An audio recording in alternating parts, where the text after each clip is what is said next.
This is Gist Nigeria. Coming up on the program. Rising insecurity in Nigeria. We examine the causes and highlights possible solutions. And passion and innovation. We'll meet the young man who built Nigeria's first locally made drone. Plus, hello everyone, my name is Elder David Kindly Samuel. Check me out. The policy expert building a data bank of solutions that will hopefully make Nigeria an equitable society.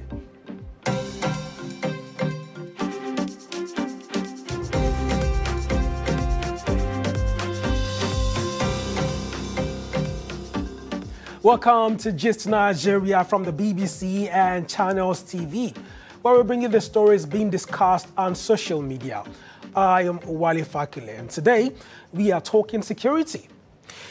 In recent weeks, Nigerians have experienced a surge in violent activities that have sent shivers down their spines. Scores of people have either been killed or kidnapped, and no part of the country seems safe. There have been calls from different quarters for President Muhammadu Buhari to rejig the country's security architecture and fire those at its helm. In this report, we speak with some affected families and they shared their stories with us. Have a look. It's the uneasy calm after the storm. They were farmers, more than 40 of them, massacred in one fell swoop. They'd gone out to till the soil and harvest their crops, but here they lie, underneath the piles of earth. Their deaths have left a trail of horror, desolation, and fear in this quiet community of Borno State. My younger cousin was murdered alongside his friend. He was kind and very helpful to me, but despite the violence, we have to go back to the farm because we have no other means of livelihood.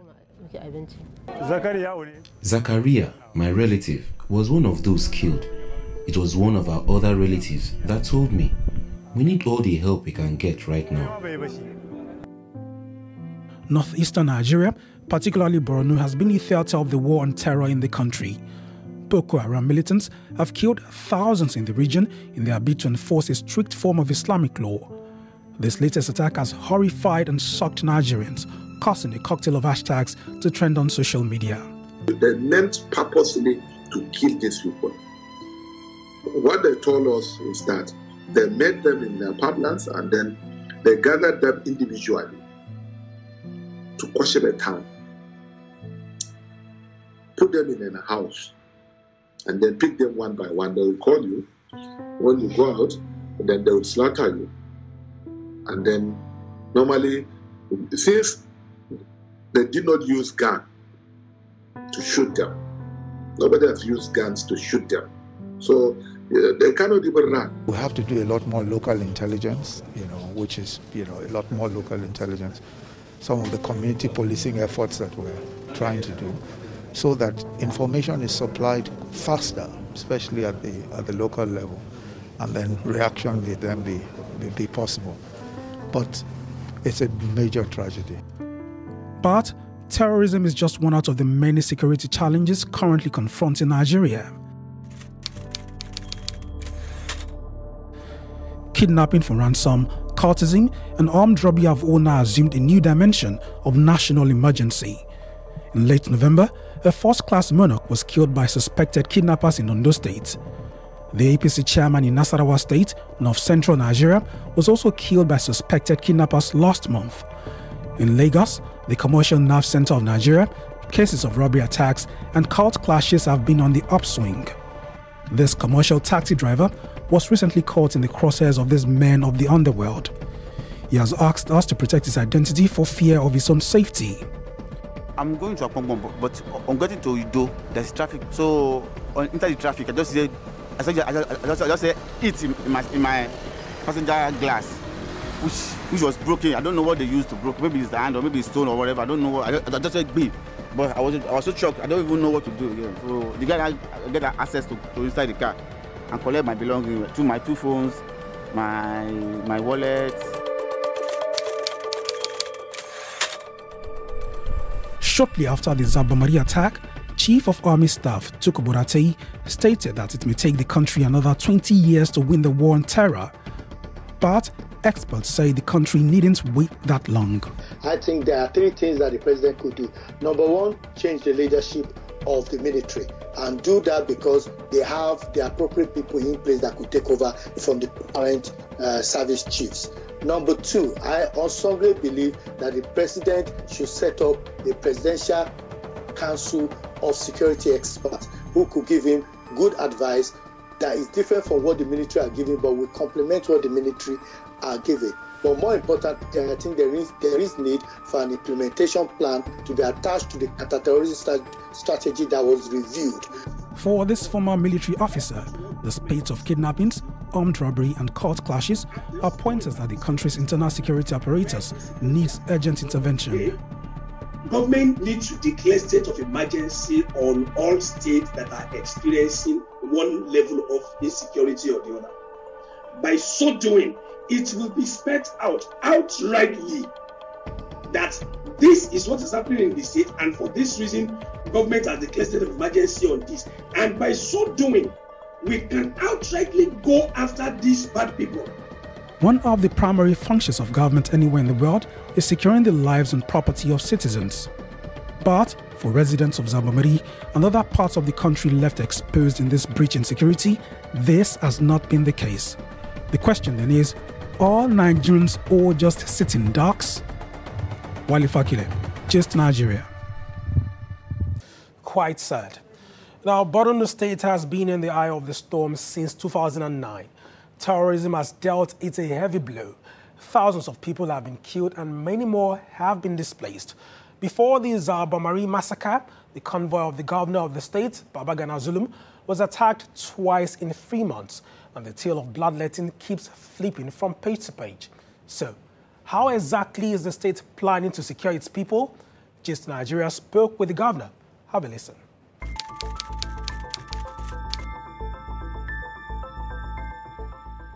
I'm not the type of person that will fail. And I've never run away from my responsibilities. When you heard that I was attacked, when you heard that my convoy was attacked, when you heard that even my policemen were killed. But I'm a realist. Let me say the right thing. I was a commissioner for reconstruction, rehabilitation, and settlement between 2015 to 2019. I served in many committees in Borno State between 2011 to 2015. Despite the challenges that we are facing now, the situation cannot be compared from that of 2011 to 2015.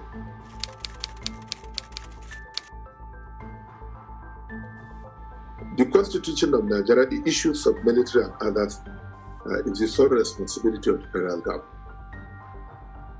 Because security is under the exclusive legislative list. It's not under the concurrent legislative list. But as the governor of Borno State, I'm the chief security officer of the state. So what I shall do is that I shall supplement the effort of the Nigerian military by strengthening the resilience of the community, peace building and social cohesion, recruiting more civilian JTF, supporting the army and others, community participation. But so far so good, we have written to the Nigerian military.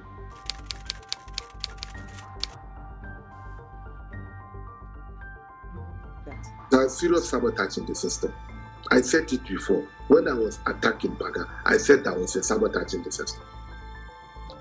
But people don't understand. Some are saying that I'm trying to condemn the Nigerian military. No, there is sabotage in the system. There is sabotage within the politicians. There is sabotage within the Nigerian military. There is sabotage within the civil servants. You are getting what I'm saying? That does not mean that I'm generalizing everybody.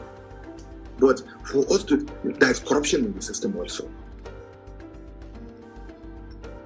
For us to succeed, we must address this, all these layers. But honestly speaking, between the year 2015 to 2010, the federal government has released a lot of funding. Federal government has done a lot. But we cannot just keep quiet and say federal government has done more. We have to again come up with a new strategy.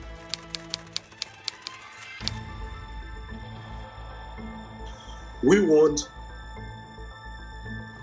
the Nigerian government to take the war to the shores of the Lake Chad.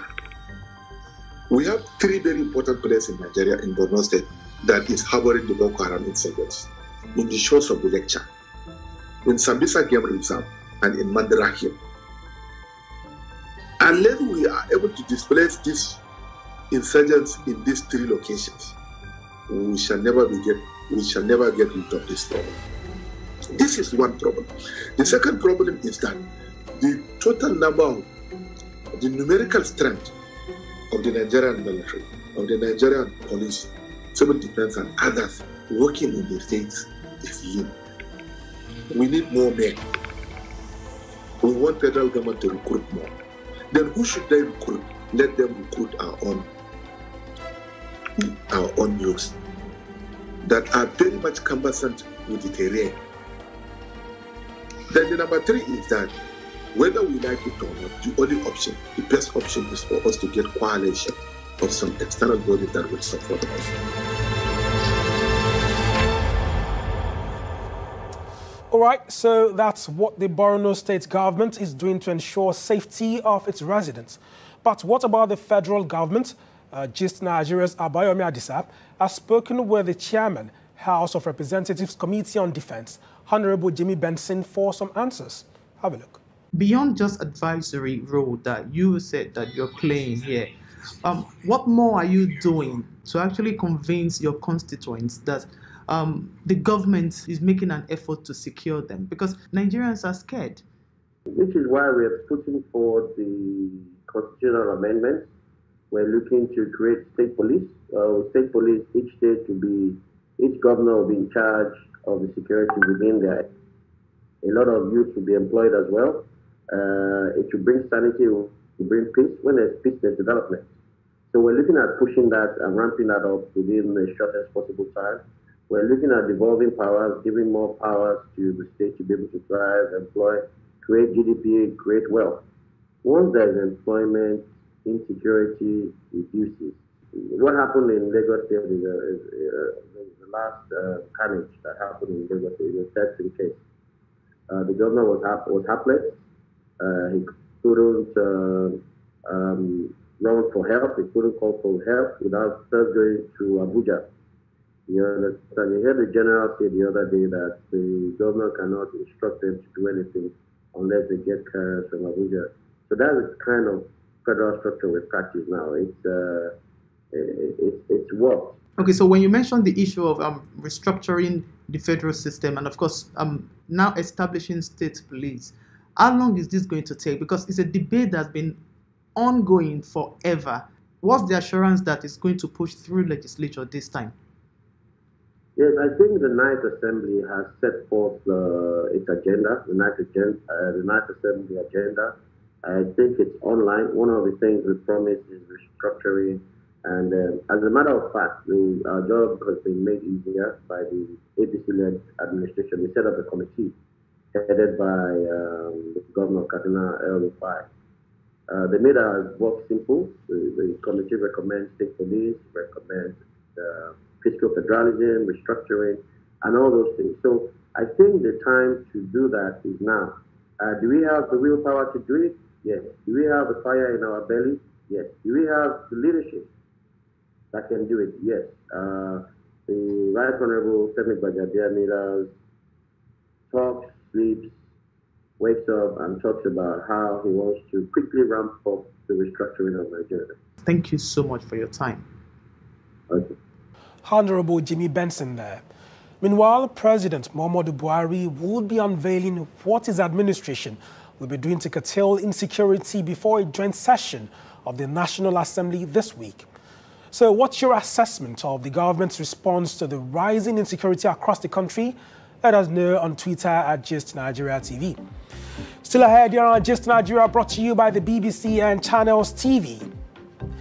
He was only 17 when he built the country's first local drone. That story is right after the break. Stay tuned.